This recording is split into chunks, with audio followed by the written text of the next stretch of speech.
Hi everybody, so what you're seeing here is gameplay from the single player demo for Operation Harsh Doorstop, which is going to be a free to play PC game, unfortunately at the moment, on Steam, that's going to release on the 15th of February, so in about 3 weeks time, as I'm recording this video on the 24th of January 2023.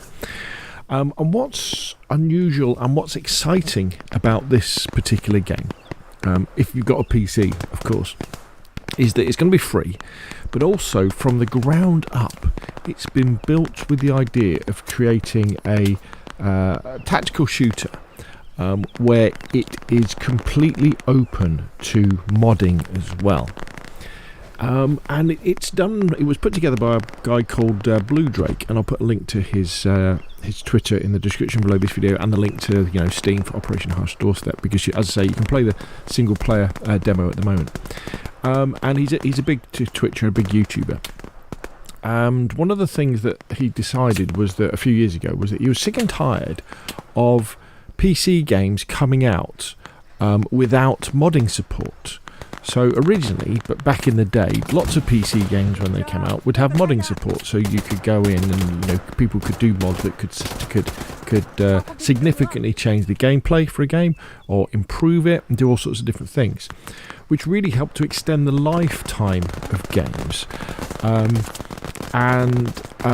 Overall, it was very good for the community, because the thing is, when you're working for a big company, you've got to produce a particular title.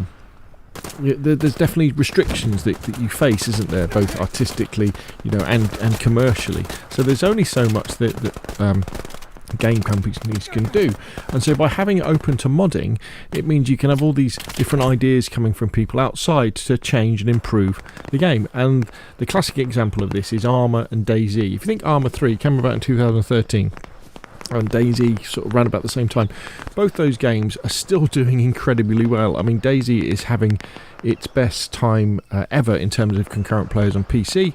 Armour's still got plenty of people playing it, and the reason for that, in Armour's case, definitely is modding and modding support. DayZ, you could argue that maybe DayZ would have died a couple of years ago without modding support on PC, and then when Bohemia Interactive brought it to console, that gave it a massive new lease of life as well. So originally, sort of 2010s, lots of games would come out with modding support, but gradually that's been slowly eroded away.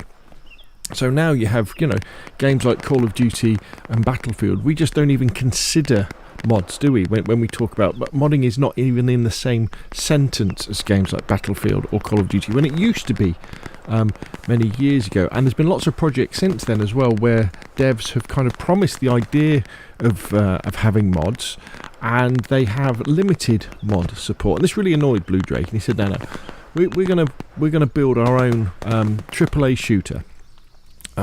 Based around the fact that it's going to be open to modding, and they're almost there. And as you can see, in the gameplay, it looks pretty good. I mean, this is the Vietnam kind of environment.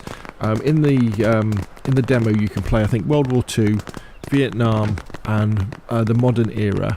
And in the game as well, there will be World War I weapons and environments as well, which is pretty amazing, isn't it? And apparently on full release as well, there'll be a single player campaign as well as multiplayer, and then it will be open to modders to do with as they wish. Now, as I say, it's free, but you can head over to Blue Drake's Patreon to support them that way, and that gives you early access to certain things as well.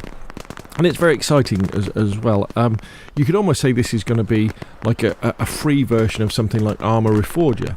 And Blue Drake has said in many interviews the fact that he looks to Armour and the way Bohemia Interactive have developed Armour and DayZ with that open modding support as kind of a model really of what they want to do with Operation Harsh Doorstop. So a big round of applause should go out for Blue Drake and his team for getting this far.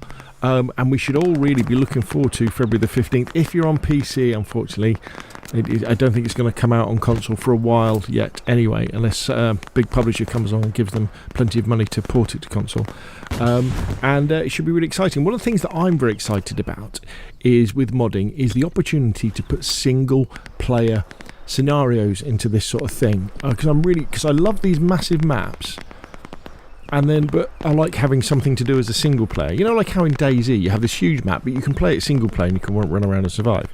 Well, I like that in Armour. I like that in Armour Reforger. I like that in Armour 3. And I want that in Operation Harsh Doorstop as well. I want single player scenarios with me, with some AI teammates maybe, or me just as like a lone sniper or a lone insurgent going in and doing stuff. But anyway, watch this space. Make sure you go over to the Operation Harsh Doorstop Steam page and put it on your wish list, and then when it comes out in about 3 weeks time, download it and give it a go.